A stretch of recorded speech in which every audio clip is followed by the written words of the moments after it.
Convite aos membros a todos, nosso pastor Samuel, sempre com galardia apoiando os seus obreiros, a esta igreja. E é de certo que toda a certeza que nós escolhemos adorar ao Senhor. Queridos, este é um texto que ele é bastante conhecido por todos nós. Todos, concluo eu, já leram sobre essa narrativa do Evangelho de João, que ele fala de Jesus e a samaritana. Ora, João ele foi bem específico, ele deixou bem claro que os judeus e os samaritanos, eles tinham uma desavença, eles não combinavam, eles não comunavam no mesmo ideal. Os samaritanos vêm da cidade de Samaria. Samaria significa cidade guardada, uma cidade fortalecida, guardada. E como é que surgiu Samaria? Como surgiu os samaritanos? Para que nós possamos chegar ao ápice dessa mensagem, não podemos deixar passar apercebido o histórico crítico que a mesma nos fala. Ora, nós sabemos que a nação de Israel, quando ela se tornou monárquica, num só reino, deixou de ser tribal, patriarcal e passou a ter a monarquia, ter os reis. Nós sabemos que quando Salomão morreu, quando o filho de Davi, o rei Salomão morreu, essa nação ela foi dividida. O profeta Aias pega uma capa, rasga-a em 12 pedaços e 10 pedaços ele entrega a Jeroboão e 2 pedaços a Roboão, filho de Salomão. Ali há uma cisão do reino. A monarquia agora não é mais unificada, a religião não é mais unificada. As 10 tribos se torna a tribo do norte, Israel. As 12 tribos torna-se a tribo do sul, Judá. Veja bem, a tribo do norte começou a caminhar de forma errante. A tribo do norte se desviou, a tribo do norte agora não concluía mais o propósito de ser um verdadeiro adorador. E por causa disso, Senaqueribe, ele invade a tribo do norte, ele destrói a tribo do norte e leva os que ali estão cativos. Depois que Senaqueribe destrói o império do norte, ele se volta agora para o sul e ele tenta conquistar a tribo de Judá, o reino de Judá. Só que no reino de Judá havia um rei que era adorador, havia um rei que era servo, havia um rei que escolheu adorar a Deus. Ezequias era o nome dele. E por causa disso, Senaqueribe viu numa noite 180 mil homens deles morrerem no campo de batalha por causa de um anjo enviado de Deus para garantir a vitória. Mais tarde, o reino do sul também viera a cair. Mas vamos nos detenhar no reino do norte. Quando Senaqueribe ele conquista o reino do norte, ele introduz ali 5 povos, 5 nações, e quando ele faz essa introdução, ele causa uma mistura, ele causa uma mistificação no meio daquele povo, e aquele povo que outrora era um povo puro, um povo adorador, agora recebe mais 5 nações, e essas 5 nações trazem consigo mais 5 deuses. Por isso que, entre linhas, Jesus fala, já tiveste 5, e o que tu tens agora não é teu. E ali começa a mistura. Eles começam a pensar que havia um culto genuíno, um culto de adoração a Deus, mas ali havia implantado a idolatria, ali havia implantado tudo aquilo que Deus abominava. Ali começava a surgir pseudos adoradores. Eles pensavam que eram adoradores, mas eles não eram. E hoje, em pleno século 21, nós vemos igrejas, nós vemos pessoas que se acham que são adoradores, mas não são. São tempos trabalhosos, são tempos difíceis. Ora, nós vemos no meio evangélico, festa junina gospel, festa julina gospel, carnaval gospel, ritmos mundando, invadindo no meio dos recintos que foram separados para a adoração. Mas nós escolhemos te adorar, e nós somos adoradores em espírito e em verdade. E o que é um adorador de espírito e verdade? Os seus preceitos de adoração está dentro da palavra de Deus, a forma que ela nos dita como ser um adorador e como este adorador se comporta. A Bíblia deixa bem claro: guarde os teus pés quando entrares na casa do Senhor, porque toda a reverência aqui neste lugar é pouca diante dele que é soberano. Estão substituindo os cultos de adoração por celebração a bezerros de ouro, aonde pulam, saltam, dançam, e a verdadeira essência do adorador fica de lado. Ficam se preocupados em estimular a carne, em estimular a agradar o A e agradar o B, mas se esquece que nós estamos aqui para adorar aquele que é merecedor de toda a honra e de toda a glória. E é por isso que nós estamos aqui. Apesar do véu do templo ter se rasgado, o véu não existe mais, mas mesmo assim nós continuamos nos encurvando. Por que nos encurvando? Porque o véu ele era inteiriço. O véu não havia costura, não havia divisão, ele era inteiriço. E apesar de nós pensarmos que é um véu, que é um material simples, fino, ele era um pano, uma textura grossa, bem rústica, pesada, que vários homens era necessário para colocar ele no lugar. E porque ele era inteiriço, porque não havia nele emendas, não havia fenda nele, porque quando o sumo sacerdote fosse entrar lá no Santíssimo, ele tinha que se abaixar, se encurvar diante da presença de Deus. O véu não pode existir mais, mas mesmo assim nós nos encurvamos na presença dele. E por que nos encurvamos? Porque a raiz, a adoração, adorar, tem como um significado o que curva, o que se curva até o chão, aquele que presta honra, presta louvor, presta adoração, dá a glória, dá o tributo. E é isso que nós estamos fazendo nesta noite aqui. Nós não estamos aqui somente comemorando o aniversário de um coral, nós estamos junto com o coral dizendo que a adoração, que a glória pertence a Ele, é dele. E nós da igreja do século 21, nós somos uma voz protestante para dizer que ainda existe verdadeiros adoradores na terra. E é isso que nós estamos fazendo aqui, adorando a Deus. Foi necessário. Jesus ele sai da Judeia e ele vai para a Galileia. E nesse percurso havia a necessidade dele passar por Samaria. E ele foi para uma cidade de Sicar, de Siquém, herdade que José recebeu de Jacó ou Israel. E ali havia um poço que o próprio Jacó havia construído, cavado, e ali Jesus se assentou. Ele se assentou e esperou. Ele pediu que os seus discípulos fossem para a aldeia.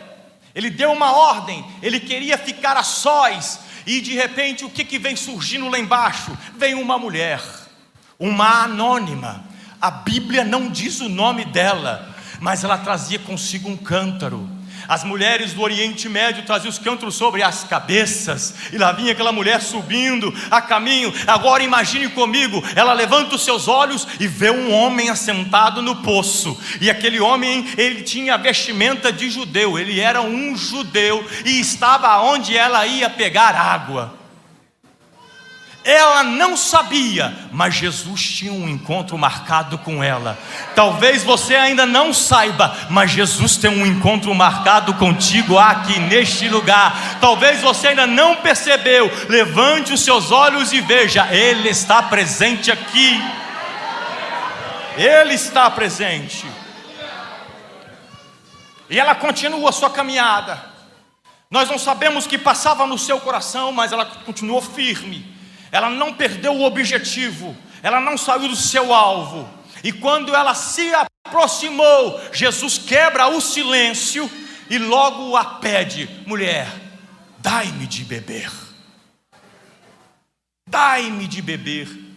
Jesus usa subterfúgio para chamar a nossa atenção. Jesus usa de mistérios, de ambiguidades para chamar a nossa atenção, para mostrar que Ele está presente. Tem pessoas que logo quando põe o pé dentro da igreja já sente a presença de Jesus.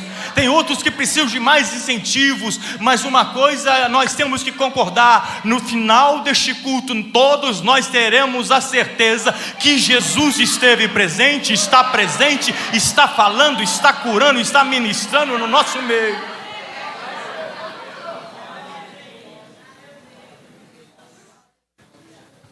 E o interessante que Sicar fazia parte das 6 cidades de refúgio. Aquelas cidades que foram reservadas para as pessoas que cometessem algum crime. Na época da lei, autodefesa, por exemplo, eles tinham o direito de fugir e correr até essa cidade e ficar ali no refúgio, protegido.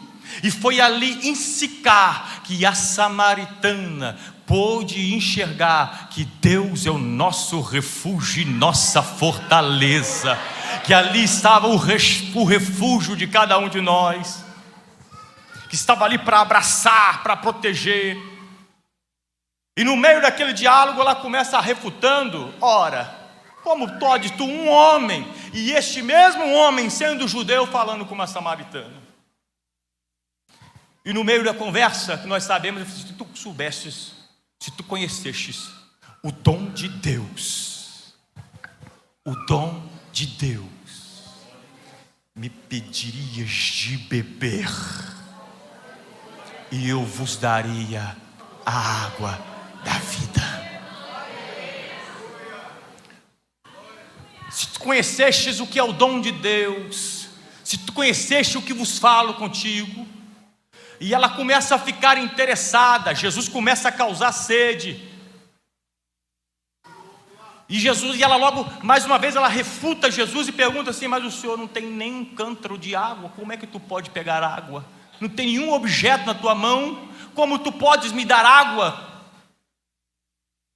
E Jesus, olhando para ela, diz: se tu beberes desta água aqui, você tornará a ter sede. Mas aquele que beber da água que eu lhe der, nunca mais terá sede. E ela logo pede: então, Senhor, dai-me desta água. Dai-me desta água. Aí ele responde: aquele que crê em mim, rios de água viva saltarão do seu ventre para a vida eterna. E essa mulher logo percebe que quem estava diante dela não era qualquer um, era uma pessoa especial. E agora ela quebra a sua defesa, e ela começa a conversar com ele mais tranquilamente. E ela fala assim: o meu povo adora aqui neste monte, mas os judeus nos diz que é lá em Jerusalém. Por que neste monte? O monte, se nós analisarmos geograficamente o que ela está falando, é o Monte Gerizim, que está ali próximo, que faz parte com o Monte Ebal. O Monte Gerizim e o Ebal é aquele monte das bênçãos e maldições. Bênçãos, Moisés subiu no Gerizim, bênçãos, e no Ebal, maldições. E tinha uma particularidade: extra-bíblico, não está na Bíblia. Segundo Flávio Joséfo, os samaritanos chegaram a edificar um templo neste monte para prestar um culto a um Deus que eles mal conheciam. Mas uma coisa vos chama a atenção: pode até existir vários templos por aí, mas templos verdadeiros são aqueles que reconhecem a onipotência, a onipresença e a onisciência de Deus. Pode ser muitas pessoas dizendo que creem em Jesus, caminham com Jesus, mas a genuinidade do verdadeiro adorador são de poucos. Jesus mesmo nos falou: vocês me louvam com os lábios para fora, mas os vossos corações estão longe de mim. Um judeu cujo nome era João Hercano destruiu este templo, acirrando ainda mais a competição entre os judeus e Jesus, entre os judeus e os samaritanos. E de repente Jesus pergunta para a mulher: onde está o teu marido? E ela responde para ele: eu não tenho marido. E Jesus olha para ela e fala assim: dissestes bem, tiveste 5, e o que tu tens agora não é teu. E ela, encantada com aquilo, fala: veja que tu és um profeta. O meu povo espera pelo Messias aqui neste lugar, e ele vem. E de repente Jesus quebra aquele paradigma e fala assim: sou eu que falo convosco. O Messias chegou, sou eu, o Cristo, o ungido. E tem pessoas que ainda têm dificuldade de ouvir que Jesus está falando: sou eu que estou presente, é eu que estou na casa, é eu que opero, é eu que batismo com o Espírito Santo, é eu que mudo vida, transformo histórias. Sou eu, é eu que estou aqui. Vá. E aqui começo a me chamar a atenção, queridos, porque ela largou o cântaro. Ela largou o cântaro e foi para a aldeia anunciar. Ela sobe para o poço levando o cântaro.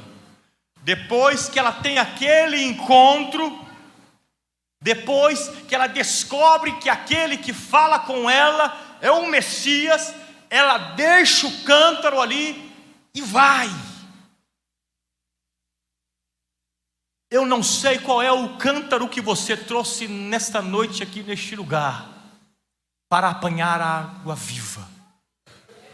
Talvez você entrou aqui com um cântaro da enfermidade,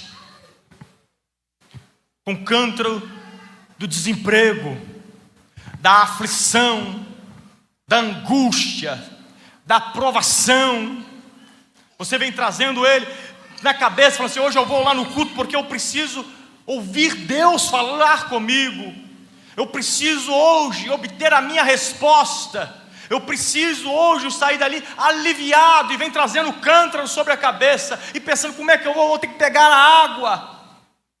Mas quando o verdadeiro adorador reconhece aquele que está na casa, aquele que está no poço, ele esquece o cântaro, e é somente ele, Deus e ele, e a adoração acontece. O espírito humano passa, transcende para o mundo da espiritualidade, e a adoração se torna completa.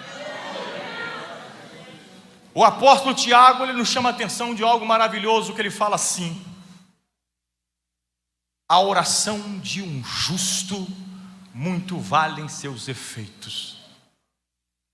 E às vezes a nossa oração é em forma de clamor, às vezes a nossa oração é em forma de louvor, às vezes a nossa oração é em forma de adoração. Agora, se uma oração de um justo muito vale em seus efeitos, imagine 2 justos orando, 3 justos orando, 5 justos orando, 100 justos orando, 500 justos orando.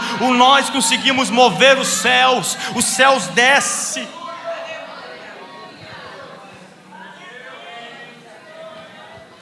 Quando o verdadeiro adorador percebe que Jesus está na casa e larga o cântaro, ele não quer saber se ele tem dinheiro ou se não tem dinheiro, se ele tem saúde, se ele não tem saúde, se ele tem problema ou não tem problema. Ele vai começar a adorar em espírito e em verdade.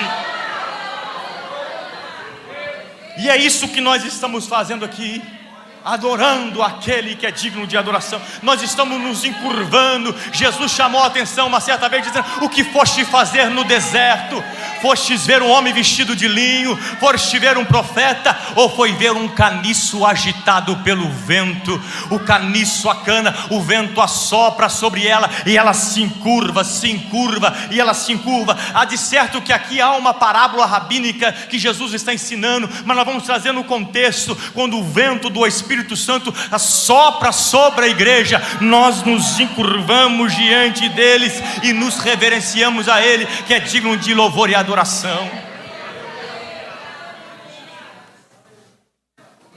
Aleluias. Nós nos reverenciamos diante deste que é de louvor e adoração. E o céu se manifesta. Para caminharmos já para o final, queridos. Fontes de água viva saltarão, ou rios de água vivas saltarão do teu ventre para a vida eterna. O que é uma água viva? O que para um judeu era considerado uma água viva? Uma água viva tinha que vir de um poço ou de uma fonte, ou deveria ser de um rio, ou da chuva. Recapitulando: um poço ou uma fonte, um rio ou da chuva. Aquela mulher subia para um poço, e o poço continha água. O poço era uma fonte e tinha fonte de água viva. E isso me chama muita atenção, porque há uma advertência de Jesus neste contexto. No Evangelho de João, capítulo 7, Jesus está em Jerusalém. E era a festa dos tabernáculos. E a Bíblia nos deixa bem claro, que no dia desta festa, no dia de maior impacto, no dia de maior importância, Jesus estava ali. E aquela festa era uma festa especial, porque o sumo sacerdote, os sacerdotes, os levitas e os povos que ali estavam com eles, os judeus, eles pegavam um cântaro de água e eles saíam em procissão. Eles desciam do templo em procissão e eles iam até um tanque, o tanque de Siloé. Eles iam aonde havia água viva. E nesse percurso eles iam cantando um cântico, obviamente, e eles iam: Hosana, Hosana, Hosana. Eles iam cantando: salva-me, Senhor, salve-me, Senhor, salve-me, Senhor. E eles vão passando, e no meio do caminho, quem estava vendo eles fazendo isso? O próprio Senhor, o Salvador. E quando eles passam com aqueles cântaros vazios em direção ao tanque de Siloé, Jesus fala assim: vinde a mim todos vós que têm sede, que eu vos aliviarei. Vinde a mim, eu cheguei, o Salvador está aqui presente, vou saciar a sua sede. E diz a palavra de Deus que eles começaram a caçoar dele, zombar dele, a humilhá-lo, a ponto de Jesus se entristecer e sair de Jerusalém. Ele saiu e foi para o monte. No outro dia vai acontecer um episódio que vai completar o capítulo 7. É o capítulo 8. Jesus está de volta. Para a surpresa de muitos, ele estava ali novamente. Só que dessas vezes eles prepararam algo para tentar pegá-lo. E que algo era este? Levaram diante dele uma mulher pega no próprio ato de adultério. Colocaram mais uma vez uma mulher, colocaram mais uma vez uma pecadora diante dele, e falaram assim para ele: essa mulher foi pega no próprio ato de adultério, a lei manda matar.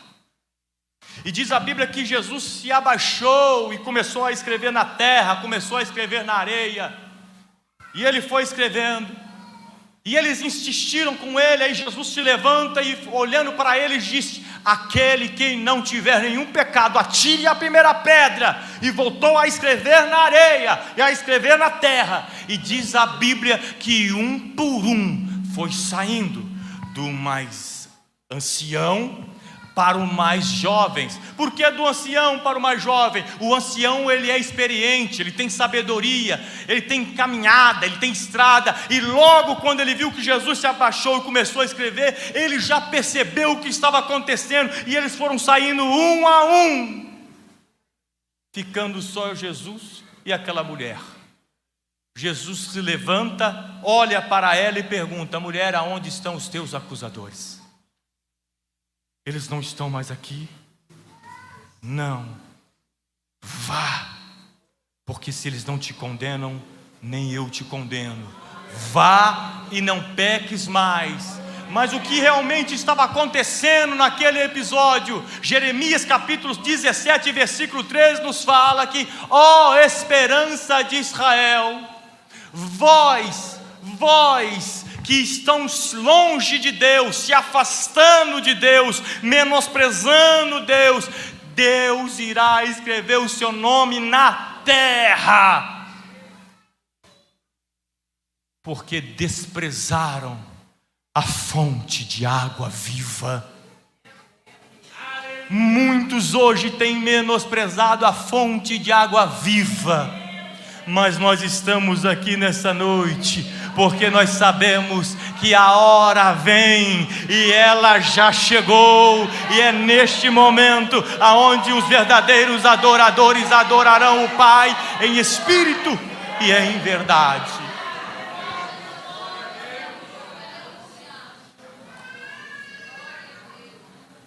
Houve uma salvação daquela samaritana, e foi para isso que Jesus veio, para salvar. Mas Jesus, ele é o nosso exemplo em tudo. Jesus tem que ser o nosso exemplo. Às vezes nós passamos momentos da nossa vida, eu faço isso, às vezes acontece episódio na minha caminhada, na minha vida, eu penso: o que Jesus faria numa situação dessa? Como proceder? Me ensina Jesus, me instrui Jesus. Ele é o nosso exemplo. Veja bem, exemplo de Jesus como adorador. A Bíblia fala que Jesus está num cenáculo mobiliado e está ali celebrando a última Páscoa, ou a última ceia, a grande ceia. Essa última é dele aqui, como homem. E acaba-se o rito. Judas já havia saído para traí-lo. Jesus se levanta e ele sai com seus discípulos, os 11 que estavam com ele agora, e ele vai a caminho do Getsemane. E diz a Bíblia que ele saiu louvando. Ele saiu adorando. Na cerimônia judaica nós sabemos que eles cantam alguns louvores, o livro de Salmos, e eles gostavam muito do 113 ao 118. Alguns historiadores dizem que ele saiu cantando os Salmos de número 117 e o 118, louvai ao Senhor. E eu acho interessante que Jesus sabia o que estava para acontecer com ele. Ele sabia de todo o sofrimento psicológico, ele sabia de todo o sofrimento físico, ele sabia que seria açoitado, que seria caçoado, que ele seria humilhado, ele sabia que colocariam sobre ele uma coroa de espinho, ele sabia que ele seria crucificado, que seria erguido, que ele sofreria uma dor excomunal que um ser humano é incompreensível de entender. mesmo diante de tamanho sofrimento, mesmo sabendo de tudo que iria acontecer com ele, ele se levantou e adorou. E o que eu quero vos falar, não importa o que nós estivermos passando, nós nos levantaremos e adoraremos. A igreja cresceu, a igreja primitiva cresceu em meio à perseguição. Enquanto mais perseguiam, mais ela crescia e mais ela adorava. Jesus não ficou temeroso, ele levantou, caminhou, e eu fico imaginando, tentando escutar a voz do nosso Jesus ecoando pelas ruas de Jerusalém, para orar o Senhor, para orar ao Pai, lá no Getsemane. E às vezes, por pouquinha coisa, nós não queremos adorar. Mas aquele que é adorador, ele sabe, como diz o apóstolo Paulo, porque eu sei em quem eu tenho crido. Jesus é preso no Getsemane, é levado, é julgado, é escarnecido. Pilatos tenta achar alguma coisa para condená-lo, não acha e não acharia. Mandam ele para Herodes, Herodes a mesma coisa, e devolvem ele para Pilatos. Pilatos, quando nós lemos o texto ali, nós vemos que Pilatos tem uma certa compaixão, porque ele vê ali que ele era inocente. Tentou ainda fazer uma manobra para soltar Jesus e crucificar Barrabás. Mas como já vos falei uma vez, Barrabás significa filho do Pai, mas o verdadeiro filho do Pai era o nosso Jesus, que seria crucificado no nosso lugar.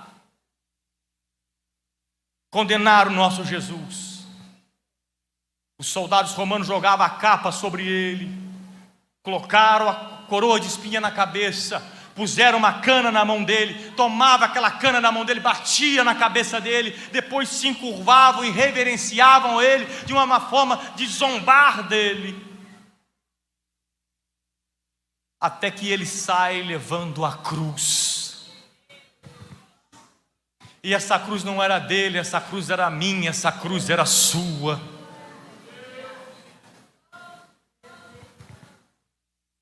E ele chega no Gólgota, na caveira, no crânio, na cabeça. E às 9 horas da manhã, a cruz de Jesus é levantada, ela é erguida, a cruz do meio, e começa ali a prelúmbria da cruz. A cruz mata vagarosamente, ela não mata o indivíduo perdendo sangue, causa asfixia. A pessoa morre sem ar, ela quer o ar e o ar não vem. A posição que o crucificado é colocado é uma posição estratégica, para ele morrer bem devagarinho. E ali estava o nosso Jesus. E há atos que Jesus faz na cruz, ele fala na cruz, ele conversa na cruz. Para que ele faça isso, ele faz uma força sobre-humana. Ele tem que apoiar os seus pés, que está com um prego cravejado, e ele esforça o seu corpo, ele levanta o diafragma para o ar circular e ele falar. E eu acho uma das coisas mais lindas da cruz, que de repente ele fala assim, se aproxima a hora nona, se aproxima às 3 horas, e ele começa a falar, Eli, Eli. E os que estão ali começam a zombar, ele está chamando por Elias, não é assim? Começa a caçoar dele. Nós conhecemos essa passagem, está na nossa tradução, Eli, Eli, lama sabachthani, Deus meu, por que me desamparastes? E aqui eu aprendo que existe muito pseudos adoradores que distorcem a palavra, dizendo que Deus Pai havia abandonado Jesus. Deus não abandona ninguém, Ele está presente o tempo inteiro. E muitos não estavam entendendo o que estava acontecendo. Jesus, ele se apoia em seus pés, força o corpo, o tronco, para falar. Na verdade, ele está recitando, ele está recitando uns salmos, recita o Salmo 22, e ele começa: Deus meu, por que me desamparastes? Só que ele não tem mais força, o seu corpo está flagelado, está debilitado, e ele sucumbe e abaixa. Mas o salmo é um louvor, o salmo é uma adoração. Ele não tem força para continuar, mas se nós tivermos a curiosidade de ler o Salmo 22, veremos que o final dele é lindo, que o final dele é maravilhoso, que Deus está presente o tempo em todo, que Deus nos protege de todas as maneiras, nos protege dos nossos inimigos, nos guarda e nos livra. Na cruz, Jesus estava adorando. E encerro aqui o exemplo de Jesus adorando na cruz. 3 da tarde, o sol escurece, as trevas vêm sobre a terra tremeu, o véu que separava se rasgou, mortos ressuscitaram, e Jesus clamava, bradava na cruz: está consumado. A obra foi feita, o perdão foi concedido, o sacrifício foi feito. Portanto, não há mais nenhuma condenação naqueles que estão em Cristo Jesus.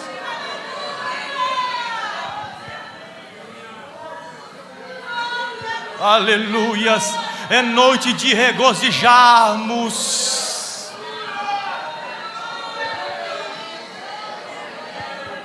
Os principais que ali estavam, os sacerdotes que ali estavam, começaram a conversar, a murmurar com as autoridades romanas que ali estavam: olha, amanhã é Páscoa, é uma festa sagrada, nós não queremos ver ninguém crucificado.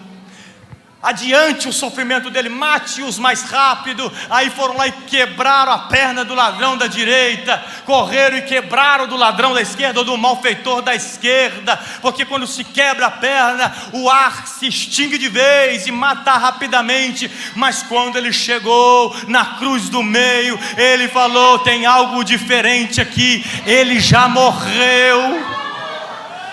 Ele antecipou, ele se entregou, ele já morreu, ele já está morto. Eu fico imaginando que talvez pairasse uma dúvida no ar ali dos centuriões que ali estavam: como pode estar morto? Essa morte ela é bem devagar. Não, mas ele já está morto. Confirma para mim.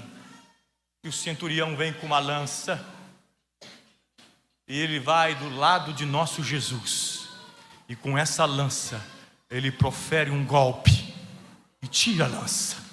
E quando ele tira a lança, sai sangue. Sai sangue.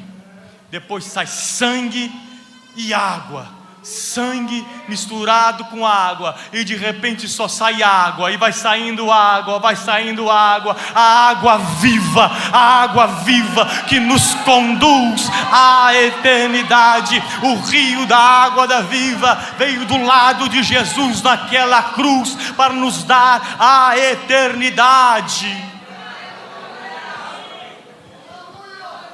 E é por isso que nós estamos aqui, é por Jesus, é pela cruz. Eu encerro aqui. Vou voltar a palavra a quem de direito. Mas eu creio que aqui nessa noite ainda há adoradores e adoradores que adoram o Pai em espírito e em verdade. E se nós temos que adorar, nós temos que assim o fazer, e adorá-lo, e cantar louvores. Foi na cruz, onde um dia eu vi meus pecados castigado em Jesus. Foi ali pela fé que os olhos abri. Aleluias. Foi na cruz, onde um dia eu vi meus pecados castigado em Jesus. Foi ali pela fé que os olhos abri.